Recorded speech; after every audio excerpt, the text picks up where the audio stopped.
নমস্কাৰ guys, welcome back to my new video'. আজিৰ এই ভিডিঅ'টো চাই হাঁহি হাঁহি আপোনালোকৰ পাদন ওলাই যাব। লগতে আজি মই আপোনালোকক কিছুমান আচৰিত মানুহৰ আচৰিত কাণ্ড দেখুৱাম। এই ভিডিঅ'টোৰ মাজে মাজে আপোনালোকৰ মুখৰ পৰা এটাই শব্দ ওলাব।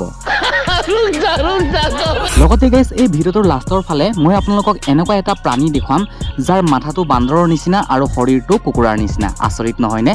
তো বলক পলম নকৰি ভিডিঅ'টো ষ্টাৰ্ট কৰোঁ। ফেক্ট নম্বৰ 1, গেছ আপোনালোকে বিভিন্ন ধৰণৰ খেল দেখিছে চাগে, গাড়ী ৰেচ, বাইক ৰেচ, ঘোঁৰা ৰেচ আৰু মানুহ ৰেচ ইত্যাদি। কিন্তু গাইজ কিছুমান দেশত বুল ফাইট ৰেচ কৰোৱা হয়।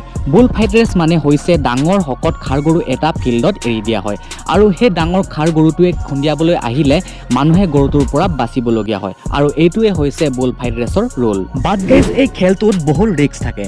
এই খেলটো খেলিবলৈ বহু বেছি ট্ৰেইনিঙৰ প্ৰয়োজন হয়। কেতিয়াবা ভয়ংকৰ ষাঁড় গৰুবিলাকে খেলা ফিল্ডৰ পৰা কণ্ট্ৰল এৰি বাহিৰত চাই থকা দৰ্শকক এটেক কৰি আঘাতপ্ৰাপ্ত কৰে। গাইজ এই ভিডিঅ'টো ভালদৰে চাওক, কেনেদৰে ভয়ংকৰ ষাঁড় গৰুটোৱে এই মানুহজনৰ টিকা ফালি দিলে।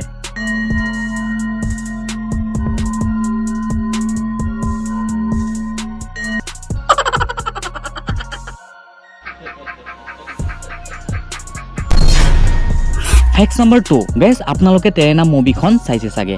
যেতিয়া ছলমান খানক ডাঙৰ লোহাৰ এটাত খুন্দিয়াই দিয়ে তেতিয়া সি পগলা হৈ যায়। গাইজ ফিল্মৰ দৰে আমাৰ ৰিয়েল লাইফতো বহুত কিছুমান পগলা মানুহ আছে, য'ত কিছুমান বেমাৰৰ পৰা পগলা হয় আৰু কিছুমান মানসিক চিন্তা বা এক্সিডেণ্টৰ ফলত পগলা হয়। আৰু সেই মানুহবিলাকক ভাল কৰাটো অসম্ভৱটো নহয়, বাট অসম্ভৱৰ সমান টান আছে।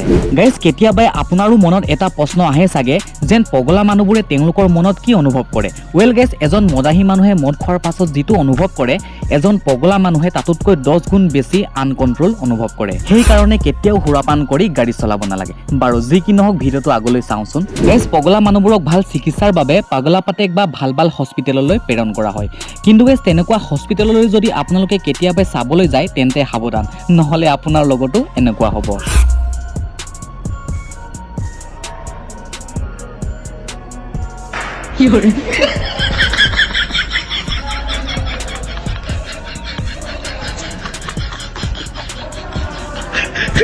তাকেই কোৱা হয়, ডোন্ট আণ্ডাৰএষ্টিমেট দ্য পাৱাৰ অফ পগলা মেন। ফেক্ট নম্বৰ 3, গেছ এই পৃথিৱীখনত জীৱশ্ৰেষ্ঠ হৈছে মানুহ। মানুহৰ বাহিৰে আন কোনো জীৱ জন্তুৰ মানুহৰ সমান জ্ঞান নাথাকে। মানুহে জীৱনটো জীয়াই থাকিবলৈ কেনেকৈ থাকিব লাগে, কেনেকৈ খাব লাগে বা কেনেকৈ শুব লাগে, সকলোবোৰ সুবিধা নিজে কৰি লয়। জীৱ জন্তু আৰু মানুহৰ মাজত এটাই মিল যে এইখন পৃথিৱীত জীয়াই থকা সকলোবোৰ প্ৰাণীয়ে নিজৰ নিজৰ প্ৰজাতিৰ প্ৰজন্ম বৃদ্ধি কৰে। গেছ মানুহে প্ৰেম কৰি সিজনে আনজনৰ লগত চিৰজীৱন জীয়াই থাকিবৰ বাবে বিয়া পাতে, কিন্তু বিয়াৰ পাছত কিছুমানৰ কাজিয়া পেচাৰৰ ফলত বহুত বেছি অশান্তিৰ সৃষ্টি হয়। এই ঘটনাটো আমাৰ ভাৰতৰে এটা পৰিয়ালত এটা বহুত বেছি ডাঙৰ হত্যাকাণ্ড সংঘটিত হ'ল। ৰাতি ঘৈণীয়েকে গিৰিয়েকক ভাত খাবলৈ দিছিলে, কিন্তু গিৰিয়েকে ভাত খাবলৈ মানা কৰাৰ কাৰণে ঘৈণীয়েকে গিৰিয়েকক মাৰি মাৰি হত্যা কৰিলে। গাইজ আপোনালোকেও যদি বিয়া পাতিছে তেন্তে সাৱধান, ৰাতি ভাত নোখোৱাকৈ কেতিয়াও নুশুব। ফেক্ট নম্বৰ 4, গাইজ আপোনালোকে যদি ভাবিছে যে মানুহৰ বাহিৰে বেলেগ জীৱ জন্তুৰ বুদ্ধি নাই বুলি, তেন্তে এই ভিডিঅ'টো চোৱাৰ পাছত আপুনি ভাবিব যে জীৱ জন্তুবোৰ দেখোন আমাতকৈ বেছি টেঙৰ। গাইজ জীৱপ্ৰেমী মানুহবোৰে বিভিন্ন ধৰণৰ জীৱ জন্তু পোহে, তাৰে ভিতৰত এটা হৈছে কুকুৰ। কুকুৰবোৰক যদি ভালদৰে ট্ৰেইনিং দিয়া হয় তেন্তে কুকুৰবোৰে বহুত সোনকালে কথাবোৰ শিকি লয়। আমাৰ ভাৰতৰ কামাণ্ডোবোৰেও শত্ৰুক ধৰিবৰ বাবে কুকুৰ ব্যৱহাৰ কৰে। গাইজ ৰাস্তা বা গলিত থকা কুকুৰবোৰে খাদ্য অভাৱ হ'লে মানুহৰ পৰা সহায় বিচাৰে, কিজানি মানুহে মৰমতে কিবা খাবলৈ দিয়ে বা কিছুমান কুকুৰবোৰে এনেকুৱা এক্টিং কৰে যে দেখিলে বলিউডৰ কিং শ্বাহৰুখ খানেও পাত্তা নাপাব। যদি বিশ্বাস নকৰে এই ভিডিঅ'টো ভালদৰে চাই লওক।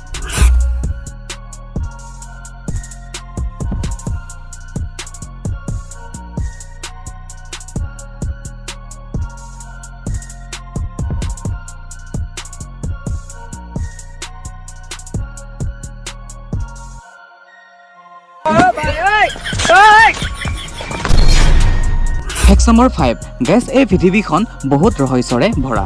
আমাৰ এই পৃথিৱীখনত কিছুমান এনেকুৱা মানুহ আছে যাৰ শক্তিবোৰ বহুত বেছি ৰহস্যময়, দেখাৰ পাছত আপুনি বিশ্বাস কৰিব নোৱাৰিব। গেছ এতিয়া মই আপোনালোকক এনেকুৱা এজন মানুহ দেখুৱাম যাৰ শক্তি দেখিলে আপোনালোকে অলপো বিশ্বাস নকৰিব। গেছ এখন ট্ৰাক গাড়ীৰ ওজন 10 টনৰ পৰা 20 টন থাকে, যিটোক মানুহে দাঙিব পৰাটো বহুত দূৰৰ কথা। 2-3টা ডাঙৰ ডাঙৰ হাতীক টানিব দিলেও বহুত কষ্ট হয়। কিন্তু গেছ এই ভিডিঅ'টোত এজন সাধাৰণ মানুহে কেনেকৈ 20 টন ৱেট থকা ট্ৰাকখন দাঙি দিয়ে এবাৰ চাওকচোন।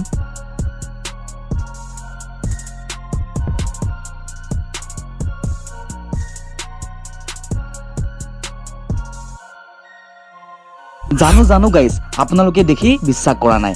আচলতে এই মানুহজনে ট্ৰাকখন সঁচাকৈ দাঙি দিয়া নাই। কেতিয়াবা ইমান ৱেট থকা ট্ৰাকখন সৰু ৰাস্তাবোৰত পাৰ্কিং কৰিবৰ বাবে অসুবিধা হয়। সেয়েহে ট্ৰাকখন ভালদৰে পাৰ্কিং কৰিবলৈ কিছুমান হাইড্ৰলিক পাম্পৰ ইউজ কৰা হয়। এই মানুহজনেও হাইড্ৰলিক পাম্পৰ সহায়ত ট্ৰাকখন পাৰ্ক কৰিছে, কিন্তু কেমেৰাত দেখাত এনেকুৱা লাগিছে যে মানুহজনে সঁচাকৈ ট্ৰাকখন দাঙি দিছে।